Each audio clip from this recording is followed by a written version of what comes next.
Hello, I'm so excited to be here with you for the Enneagram and Marriage podcast. Today, we're talking about reconnecting to your honeymoon era.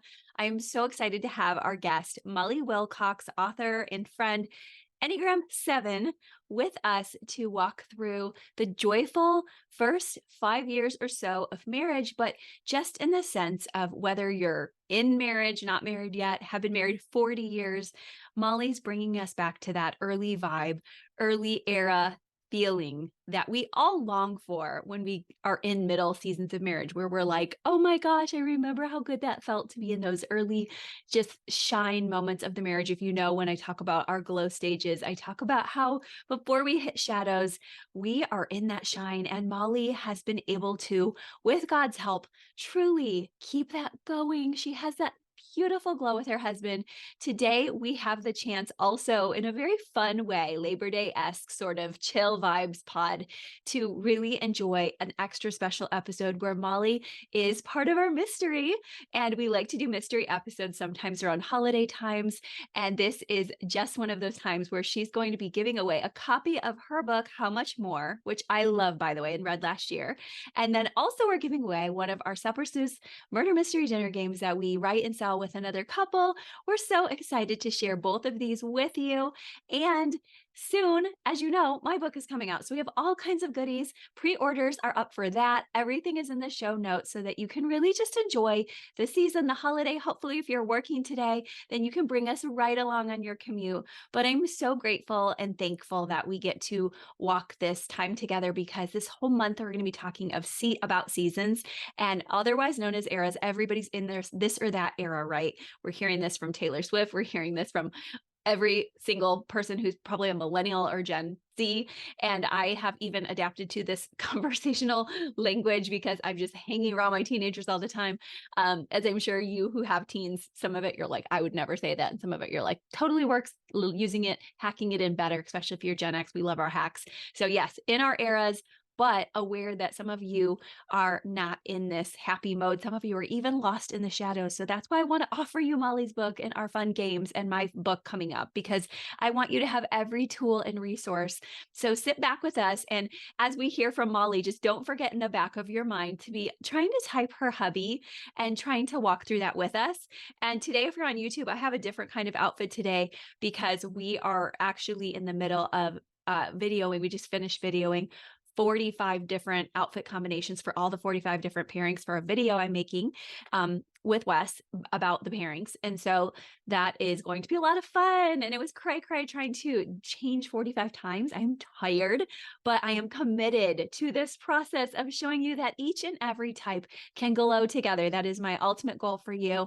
And we're going to watch how Molly and her 7 can help us all to shine brighter. And she even brings God in, which, you know, I'm always researching here, always trying to think with you and hack my way through. But I love when we can get emotionally centered and spiritually centered and remember all the wonderful gifts God wants to give us too. If we remember that space of life, if we bring God into each and every decision, if we surrender, if we allow for time of lament, a daily office, liturgy, these are pieces that some of us really need, like myself, who forgets or feels like sometimes the modern church worship may be lacking, and just time with God, with us, with experiencing God ourselves. So whether that liturgy is literally just writing poetry to God or listening to music, I just hope you're thinking and developing your rhythms across all the different seasonal changes of life, because it is very hard to do life without God. And if you look at our Enneagram vices and virtues, you know that when we're in our vice, the best thing we can do is deal with and process our emotions, let those tears flow, let the emotions out, and also release them to God. So Molly's going to share all that with us. She's right about to have her first baby just after her honeymoon season. Let's enjoy her. And don't forget the mystery contest too. To enter the contest, go to Instagram.com and go to our stories, or write in today's email newsletter if you're a subscriber. If you're not, make sure you get on our list. There you can also reply and say, here's what I think Molly's husband is as far as Enneagram type. And we give several clues. Okay, let's talk to her. Molly, I'm so happy to have you on the Enneagram and Marriage Pod. Thanks for joining us. Thank you so much for having me. I feel like this has needed to happen for a long time. So I'm so Me excited. too. Me too. And I think we've talked about it for a while, and you have had your beautiful book out, and I've enjoyed it so much. So I'm so excited that we get to talk about seasons of life with you today. day. Thank you. Yeah, thank you so much for having me. Yes, we were just cracking up before we got on because you were sharing where you go, and for both, you want to share your Enneagram type and a little bit about that? Yeah, absolutely. So we're both Enneagram sevens. I have an Yes. eight wing. And I always joke I'm like the poster child for a seven because I feel like I fit all the stereotypes to a T. It's Um, awesome. but we were chatting about just what has been bringing me joy in this season. I'm currently towards the end of my pregnancy, and I was saying I'm just loving going to Pure Bar and loving that community and that workout community. And of course, Krista also goes to Pure Bar. I thought that was hilarious and so beautiful that like you're ahead of me, that you're in your pregnancy at 38 weeks and you're like, I'm doing something healthy for me. Like I'm so impressed with that because I don't think that most sevens know that at your season of life. So I just am so proud and like impressed that you're doing healthy workouts versus like driving yourself up the wall. Right. Of course, though, I do reward myself after every workout with like an iced coffee from Dunkin'. So it's healthy, but with a treat. Well, enjoy that season of life, girl. Drink it up, literally, actually, drink it up because you have earned it. And I just know, like you said, all the women there are so supportive. It's such a great community, like you said, all ages. So we're just putting in a plug for Pure Bar today. Yes. Yeah, I love it. Every time I go, I feel like people are always looking at me and they see my pregnant belly and they're just immediately like, "Oh my goodness, like good for you. Like you go, girl." And I just love that atmosphere as a seven. I'm like, "I will continue to be here so that y'all can congratulate me on it." That's amazing. I love that you get that little just kind of gorgeous wisp with your eight wing too of like just the fun, the bubbly attention. I know you bring it too, because I know that when I don't turn my seven on there, I'm always like, you know what, you need to bring that joy. So I love that you do and that you're sharing it and everyone gets to see the glow of your pregnancy. So tell us a little bit about just your life, your family, who you are for our listeners and watchers who don't know you yet. Yeah, absolutely. So, my name's Molly. I'm an Enneagram 7. Mhm. That's very obvious. Yes. But, I'm also a writer, so I'm an author, Mm. and I'm married. My husband and I have been together well, we've been married for a little over 5 years. We're currently expecting our first baby, and we have a very sweet, very cute little mini golden doodle puppy. Well, I call her Oh. puppy, but she's 3 years old now. Oh my gosh, how cute. So puppy and you and hubby are all so excited for a new baby and have had this nice time to nest together. What's your hubby's name and tell us how you met? Now, I know she's not going to tell his type, guys, because this is our special Labor Day mystery episode. Whenever you're listening, it's a mystery. So, but tell us his name and a little bit about how you met. Yes. So my husband's name is Jackson. I'll often call him Jay. So if I slip into that, that's him. But we joke that we were basically the perfect like Christian college romance, so to speak, because My we met gosh. on our first day of our first Bible class at our small private Christian university. So it was literally the funniest little meeting story. But it wasn't like immediate sparks fly or love at first sight or anything like that. He actually had a crush on my roommate. Mm. And so he started hanging out with her a lot and coming and chatting and trying to like see if he was interested in her and vice versa. And he ended up every time he would come around, he would end up talking to me more. And so him and I established a really long, kind of deep friendship right away. And so we ended up being friends for a little bit over a year. And then eventually that led into dating. And then now we just make jokes about how thankful we are for that roommate. That is so funny. Oh my goodness. That is so cute and adorable that you're like, it really was, you got to kind of watch him from the sidelines for a little bit and see, is this really even somebody I would be interested in? It sounds like it was, and that it didn't work out for him and your roommate in a good way. Right. It was a great we talk about it all the time. Like we talk about how we love that our marriage is established on friendship because we feel like at the end of the day, like we're still just each other's best friends. And Mm. that was something that was really important for us establishing that first instead of being like we weren't like a steamy romance like immediately like oh my gosh like I'm so attracted to this person I can't wait to date them. Instead it was very like more of like a slow burn of like we're friends, we're kind of flirty friends. Okay, now we're kind of really interested in each other friends. Okay, let's date friends. Yes. Oh my gosh. That is so cool that you got to have those eras. And it reminds me of that Taylor Swift song where she's like, you're on the phone with your girlfriend, she's upset. So Yes, exactly. truly got to have that song. You can belt that out, like, for real. I adore it for you. And I know you've now kind of worked through the honeymoon phase stuff that comes up, and you now have this new and wonderful experience ahead of you. So I know some of our listeners, as we think about seasons all month here, are maybe even getting a few clues about your hubby's personality, but tell us a little bit about just what you would say about your honeymoon period and how you've made it last. Because I can tell that you guys still have a strong marriage. I've loved seeing your travels to Croatia and elsewhere. Tell me about that, though, and all of us, like, what has helped you to extend this joy? Because sometimes people are fading out by that 5-year mark. Yeah, I love this question.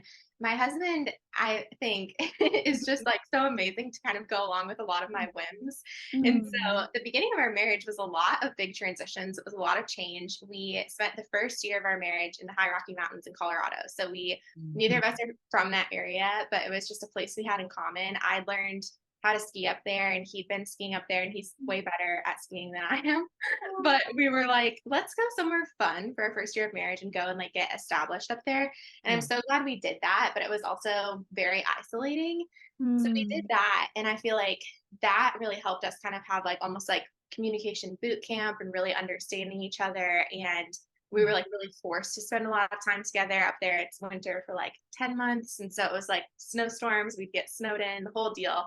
But that stage of life, like we still look back on all the time and we're like, it was so romantic. Like it was so sweet. And there's something about that that was really fun to just kind of like be inward. And we always joke too that it took us like a year to like look up and decide we wanted to have other friends outside of just the two of us.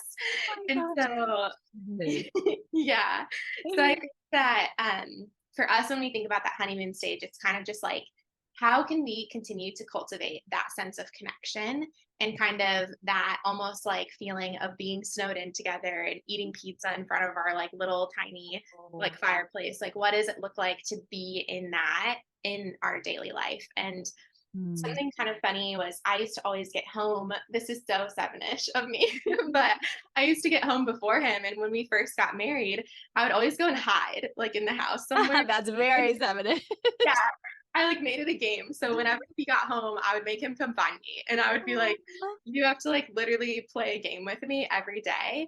And so now, obviously, it's been over 5 years, so I'm not still hiding, but I do always make sure I'm like, okay, if he's coming home and I'm home, I stop Mhm. whatever I'm doing and I go and like meet him at the door and like hug Mhm. him and say like, how was your day? And like have that moment of connection of like, this is us. Like we're together now. Like we've been Oh. separate all day or whatever, but like this is like Mhm. our little moment.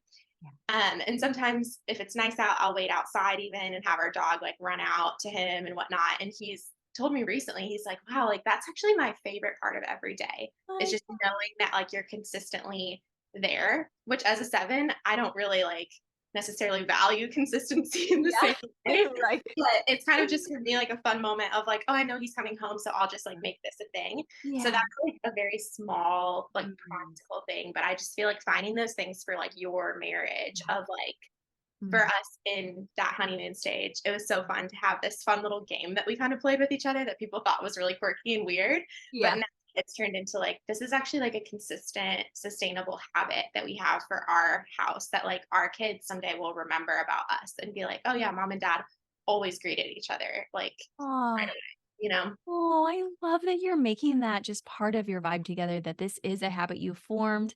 And like you said, it transitions over years on what it looks like. And there will be seasons where you're like, shh, baby, let's do the quiet dance and all these funny things I can just see you doing with your joy. But it's absolutely possible and beautiful to keep these start stop behaviors where you're like beginnings, endings, like making the time special. We talk a lot about that on this pod because I think you're right that that can last. And so we're 20 years in and my husband still adores that. And so there's a sense of, oh, I know this person likes that. This makes them feel so happy. And it starts the whole rest of the day off. And you're right, it brings that sparkle back in on an otherwise average day. Plus, I think with you guys, with having had this snowed in time in the first year, having a new baby, as you've heard, is like that. You're basically snowed in. So you're going to get that. It's going to be fun to go back to that because you already lived that. It was kind of fun, right? Yeah, absolutely. I think there's something kind of special about getting to kind of just like cozy in together. Yes, you will. And I know we're talking about hard times too, so that everybody knows sevens have hard times too. They process, they deal. What do you feel like was hard about that time? And I got to read about that in your book, How Much More, that I'm sharing in the show notes too, because it's such a joyful book, such a hopeful book. We'll talk about that more too. But just like, what was something that you've come to learn through having to be snowed in? Because we're both knowing, and everyone listening, that's really hard for a lot of temperaments, including seven, especially. Yeah. Yeah. I think for me, it was challenging just going through so many life transitions all so fast. It felt like so I graduated early to get married. So I Mm, was leaving kind of that student identity, starting work. My husband was starting a new job. mm, And we were kind of like, we felt like in a romantic way, it was us against the world. But then there's also really discouraging moments where you're like, it feels like it's just us against the world. And what like where are the people supporting us, obviously friendships and things changed really significantly just with distance and things like that, and mm, then that whole season of life thing as well with being newlyweds. It was like we're figuring this out, we're trying to figure out how our community fits into this and whatnot. mm. In the midst of that, Yeah. I think my tendency is just to put a smile on and to say, it's all good. And so another thing that we'll joke about now is it took me a really long time to eventually like look to him and say like, I'm not good with this. Like I don't really like Mhm, our current habits. I don't like the way that my life looks. I don't like the mhm, trajectory I'm on. And being future oriented too, I was kind of like, I can't really see a future that's here in this place and that has this kind of lifestyle. So, like, what are we going to do? mhm, But it took me so long to actually say that out loud because there was so much fear.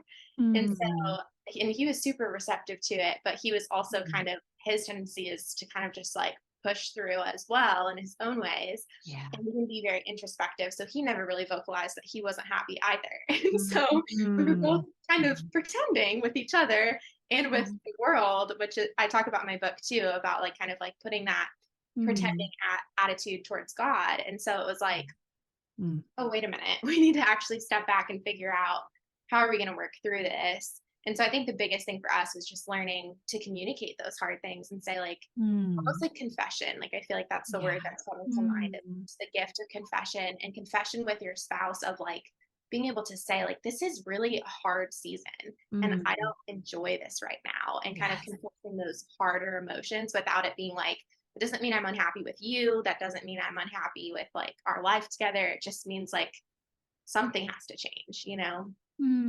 And that's, so deep and important, and I don't wanna trivialize it saying this, but it is a good indicator of your husband's type too, just in the sense of you guys both can be sensitive deep down, even though people might not know that about you, that it's hard to talk about things that are deeply personal and, feelings oriented, and so when you did that, sounds like you were able to just sit with it and just say like, "Okay, we're still together, we love each other very much, we just have to think this through." Right. And I think to us too, something that we both struggled with, which is maybe another indicator, is we kind of felt like we'd failed. And so we were like, what do we Mm. do with this? For Mhm. me, it was like this big dream of like moving out to the mountains and having this wild adventure together, which we did. But it Yeah. was kind of like, well, it didn't work like for long term. So, like, how do we tell people that we're going to change our mind? And like, what does Yeah. that say about us? What does that say Yeah. about our marriage? And it was kind of navigating this, like, I think Yeah. we were very aware of what we Mhm. looked like Mhm. to the world, and we were kind of trying to Mhm. figure out, like, are we okay with making a change? What does that Yeah. mean? And for Wow. him, it was a big work change as well because he was pursuing his CPA, which he is a CPA. Oh. But then he decided to change industries completely. And that was Mm. something that was like a whole thing. And it was mainly prompted by me because I eventually was like, I'm just so tired of it. Like, I'm tired Yeah. of you working 6 days a week, and I'm Yeah. tired of you complaining about working 6 days a week. So Yeah. do something. Yeah, you helped him to make that courageous move, and that was not easy because he's part of a personality type that often works a lot, and like you said, the impression management for you both was a big deal. So it's interesting and beautiful that, you've had this chance to kind of fill in for some of our listeners, and I bet some of them who have gone through the season are even thinking, "Yeah, I remember that season. That's not an easy one because there's a lot of changes and shifts," and I'm happy that you were able to be bold and tell him the true deep feelings. That's not always easy, so that was really good. Thank you. Yeah, it was Yeah. definitely It was a hard moment, but it's one that I think we'll always remember because it ended up being so pivotal for us to set us up for what was next. Yes. Yes, I do too. And he's happier in his job now? Yeah, his work is incredible, and we always Mhm. are just like, it's so wild what God did in that season because it basically took us just looking at each other and being like, I don't think we want this. Mm. But what do we want? And then all of a sudden that became a moment of like communion for us and also with God. Mhm. And so we were able to listen and we were able to really press in. And I eventually randomly suggested Tennessee, of course, Yes. even though I'd never been to the state of Tennessee in my life. I was like, I "What do love you it. think about Tennessee?" Oh And it my god. turned into I actually found his job posting online and I sent it to him and I was like, "Hey, I think you should apply to this." And he was Oh, like, "I don't qualify at all." oh, I was like, "I yeah. think you should just go for it with your days." And it ended up being a really quick transition after that. The company Mhm. flew us out to Tennessee, to Franklin, where we are now, Oh my within like gosh. 2 weeks, and we packed up everything in a U-Haul and drove across the country together and like made this second big life change. Oh, Um, oh, but since then, it's just been amazing to see the faithfulness of God because after taking that step, it's like my career stuff worked out so much better here, and yeah. his as well, and community is just amazing. So many Oh. things that we were like really struggling with in that first year, all of a sudden Mhm. it felt like it just happened with ease. And so it was like Mm. we had to have that hard communication moment. And then all of a sudden it was just like, oh, there's a lot of like ease and favor that follows. Hmm. So that's a really good reminder for anybody else who's stuck out there like, should I have the hard talks with my spouse? The answer is absolutely yes. And I also hear and wanted to ask you about pressing in to that communion space with your husband, with God. Like that's such a beautiful reminder for everybody to have that daily office with God. We get to commune with God and we often forget. And sometimes even on this podcast, I forget that part, thinking so much, oh, this tip, that tip. And so help us to understand when you say that, what you mean by that. How has that become part of your identity and decision making to just bring this all of it actually to God? Yeah. I feel like that was a season where I really learned very intensely how to let God into my decision making process instead of just Mm, simply like going with prayer requests and having more of a little bit more of like a ritual that was like, okay, here's Bible time, here's journaling time, here's prayer yeah. time. But Mm, instead, I think the word that I've been using a lot now is I've learned to make God more central. And so mm, something that not a lot of people know about sevens, but I think sevens do experience like a lot of anxiety. I think yeah. that's pretty common. Yeah. And so in those Definitely. moments, I learned like how to invite God into that and to Mm, think kind of, mm, okay, well, what if like because we have this amazing imagination from the Lord, but that can mhm, also go into like some dark places. And yeah. so I would be like, well, what if the worst case scenario would happen? And then Mm, I would invite God into it and think, well, God is still faithful. His promises for me still stand. Like this is still who mhm, he is. He's still consistent. And so if that's all true, then suddenly it felt like that would kind of dissipate. And so in decision making, I would be like, okay, I really would weigh like what's driving different things that I'm sensing from the Lord. And in that season, it was one of the first times where I was realizing a lot of my decisions were being driven by fear. And the word of mm, the Lord that I just kept hearing was like perfect love cast out fear. And I was like, man, if mm, I really know God's love for me and focus on God's love for me, I know that no matter mm, where I am or no matter what I'm doing, like mm, it's going to be okay. And mm, so mm, that gave me freedom to risk even more, mm, which like mm. maybe I don't Yes. need that. I don't know. Yes. And to kind of step out in faith continually because I was like, okay, God is still the same no matter what. And so if he's still the same, he's still consistent.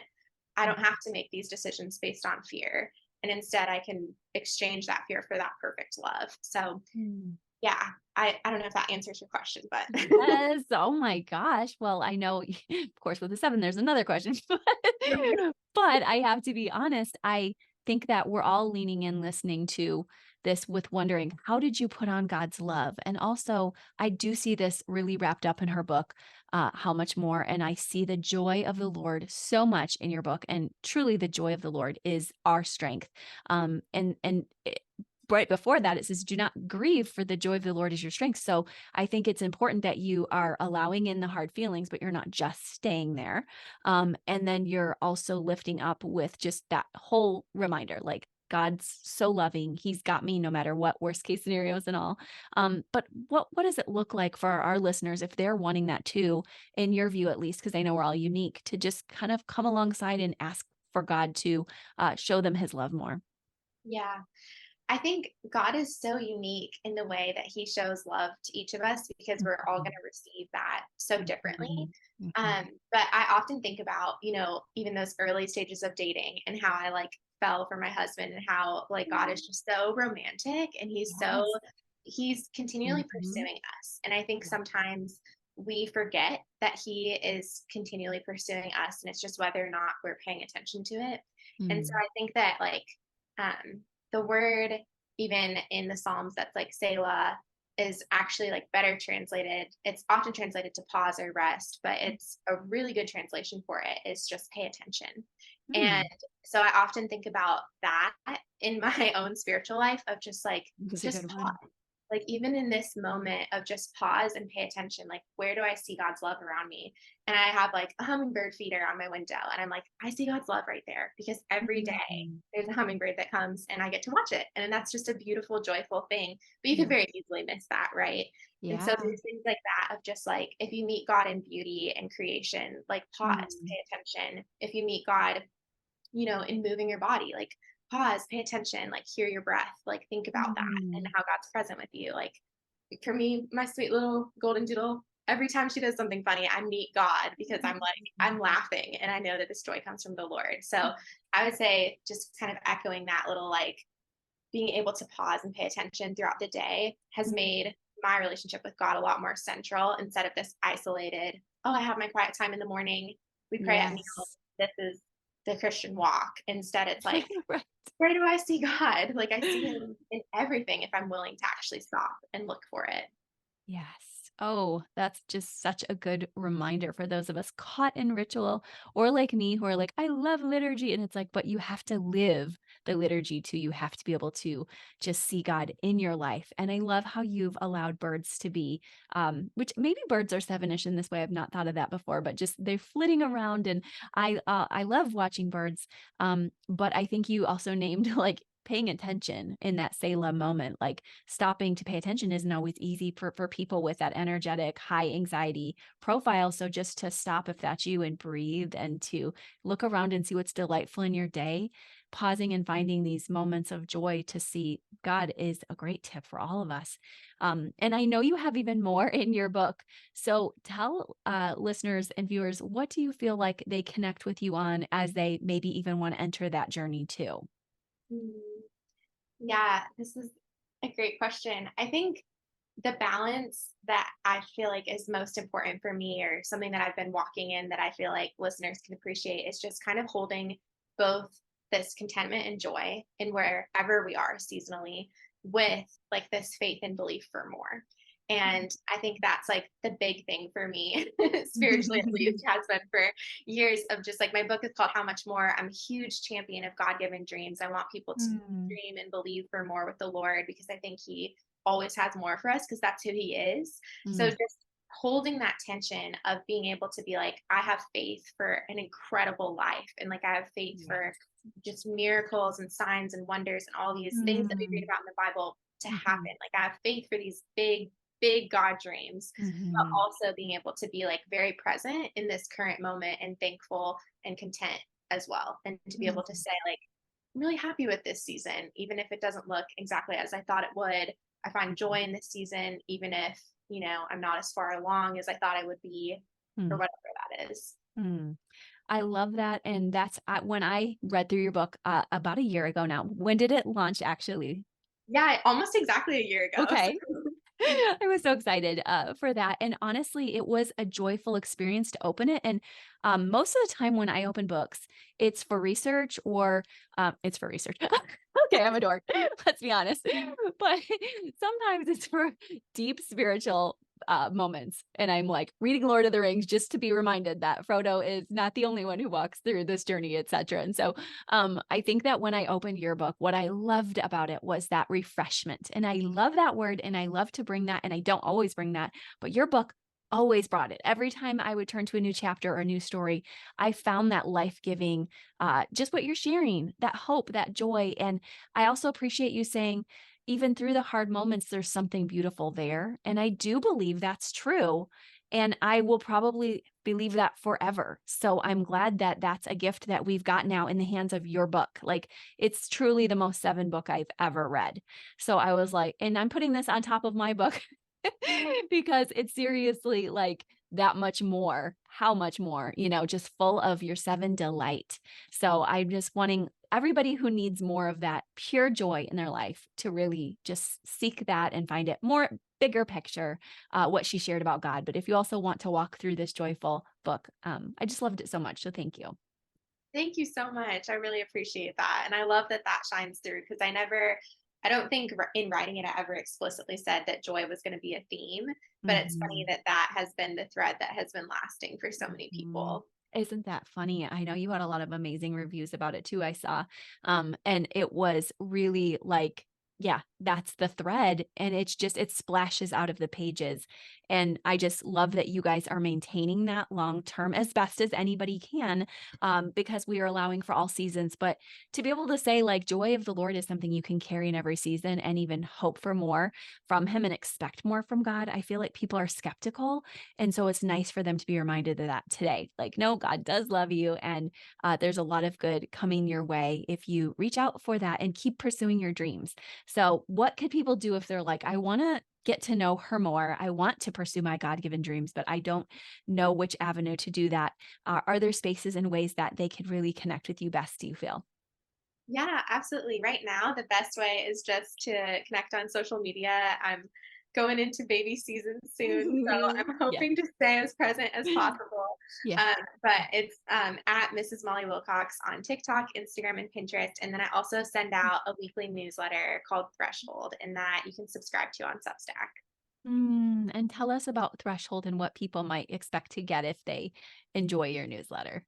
Yeah, I love sending it, and it's a Monday morning newsletter, which I Yes. think was also a seven-ish Yeah. decision. So I was like, you know Very. what? People need this. They need it Monday morning. Yes, they need that So joy. Monday morning and the title threshold just came from the Mhm. idea of crossing the threshold into a holy space. And so I just Mhm. like the Mm. yeah, the idea of essentially just making that space for God, like we were talking about, of just Mhm. these brief little emails. They're usually I send out an audio recording as well, and it's around 5 minutes. So they're really, really Oh. manageable.